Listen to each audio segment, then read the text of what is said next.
Kenapa harga emas terus naik padahal ekonomi dunia lagi sulit? Atau sebaliknya, kenapa emas bisa tiba-tiba turun drastis? Kalau kamu perhatikan, emas bukan sekadar perhiasan, tapi aset yang bisa bikin orang kaya mendadak atau justru rugi besar. Nah, hari ini kita akan bongkar rahasia di balik naik turunnya harga emas dan apa dampaknya buat hidup kita sehari-hari. Sejak ribuan tahun lalu, emas sudah dipakai sebagai simbol kekayaan. Bahkan sebelum uang kertas ditemukan, emas menjadi standar nilai. Banyak kerajaan di masa lalu jatuh bangun karena emas. Dan sampai sekarang, bank sentral di seluruh dunia tetap menyimpan emas sebagai cadangan devisa. Artinya, emas bukan sekadar logam mulia. Dia adalah jaminan stabilitas ekonomi. Dari zaman Mesir kuno sampai era digital hari ini. Lalu, kenapa harga emas tidak pernah stabil? Ada beberapa faktor utama. Pertama, kekuatan dolar Amerika Serikat. Harga emas dihitung dalam dolar. Kalau dolar melemah, emas naik. Kalau dolar menguat, emas turun. 2. Inflasi. Saat harga-harga naik, masyarakat mencari aset aman. Emas jadi pilihan karena nilainya cenderung terjaga. Ketiga, suku bunga bank sentral.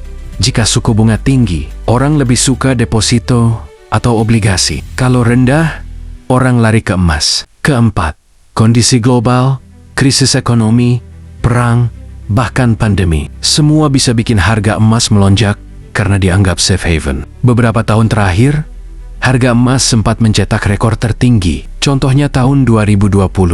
Ketika pandemi melanda, harga emas dunia menembus level psikologis yang belum pernah terjadi sebelumnya. Banyak orang panik, tapi justru mereka yang menyimpan emas bertahan-tahan bisa meraih keuntungan besar. Sekarang, harga emas masih berada di level tinggi. Meski fluktuasi tetap terjadi karena kebijakan The Fed, konflik geopolitik, dan inflasi global yang belum stabil. Lalu, apa dampaknya buat kita di Indonesia? Buat investor, kenaikan harga emas jelas jadi peluang. Buat masyarakat umum, harga perhiasan memang lebih mahal, tapi emas tetap jadi tabungan aman untuk jangka panjang. Buat negara, cadangan emas yang besar bisa memperkuat nilai rupiah saat krisis. Kalau kamu mau mulai investasi, jangan buru-buru ikut arus. Emas itu investasi jangka panjang, bukan cepat kaya. Pilih yang sesuai. Emas Batangan, tabungan emas digital, atau perhiasan. Tapi ingat cek harga resmi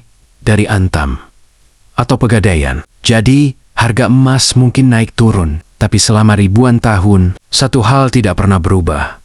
Emas tetap jadi aset paling aman di dunia. Sekarang pertanyaannya, apakah emas masih relevan di masa depan atau akan kalah dengan aset digital seperti kripto? Tulis pendapatmu di kolom komentar. Karena saya yakin ini akan jadi perdebatan menarik. Jangan lupa like, share, dan subscribe supaya makin banyak orang paham cara menjaga kekayaan lewat emas.